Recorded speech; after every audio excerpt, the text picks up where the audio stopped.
Curious, if you slice a succulent plant, it doesn't bleed. The exposed tissue rapidly dehydrates, collapsing inward to form a hard ceramic-like seal in a matter of hours.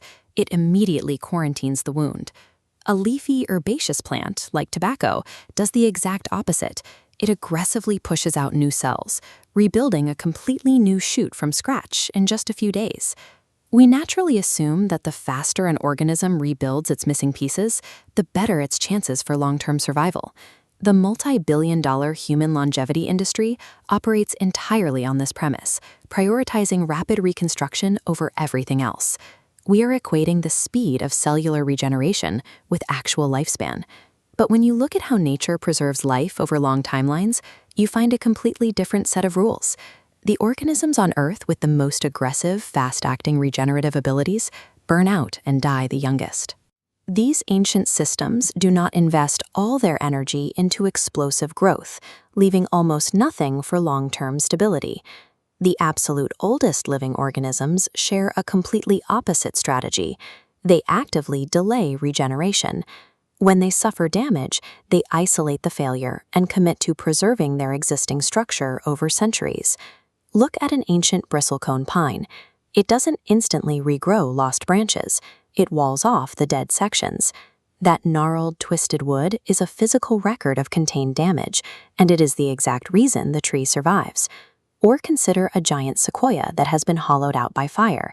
It compartmentalizes the damage rather than attempting to regrow the missing core. By locking down the perimeter, it achieves a massive, sustained existence. These ancient systems do not win by repairing damage faster. They win by strictly ensuring their core structure never destabilizes in the first place.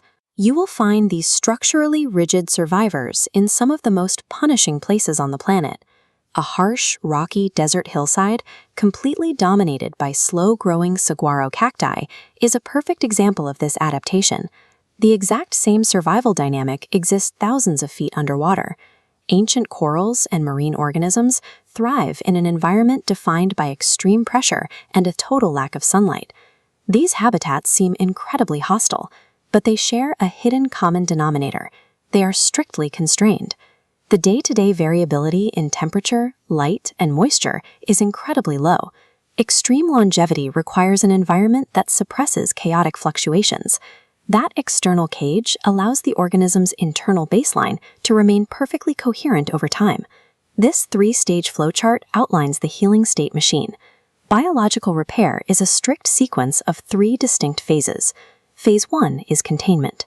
The system must stop fluid loss, reduce chemical chaos, and mechanically seal the boundary. Phase 2 is reconstruction. Only after the boundary is stable does the system increase cellular plasticity to regrow missing tissue. Phase 3 is preservation. The newly built tissue hardens to reduce turnover and maintain structural integrity. Modern human medicine frequently makes an expensive error right here. We attempt to force aggressive reconstruction using stem cells, peptides, and biohacks on bodies that have never successfully completed the containment phase. Trying to stimulate aggressive cellular growth in a leaky, unstable system causes chronic inflammation and dysfunction. The timing of a medical intervention strictly dictates whether it heals or harms. As a species, humans made a unique evolutionary trade-off. We prioritized mobility over remaining in a single, stable habitat. This mobility allows us to constantly override natural constraints. We subject ourselves to chronic, unbounded variability in our daily lives, moving through glaring artificial light, erratic temperatures, and constant food availability. Because our environment is in a state of continuous fluctuation, our biology spends its energy desperately adapting to new perturbations. It has almost nothing left over to maintain a stable internal baseline.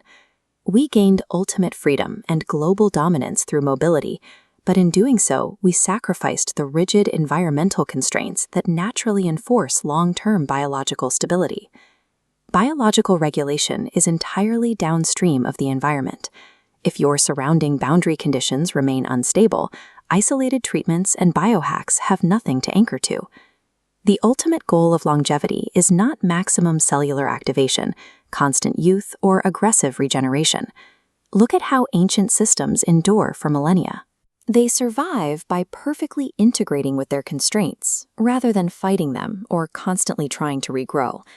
True longevity is the act of establishing stable, predictable environmental boundaries in your daily life. When you set that external cage, your body can stop endlessly rebuilding and finally preserve the incredible structure it already possesses.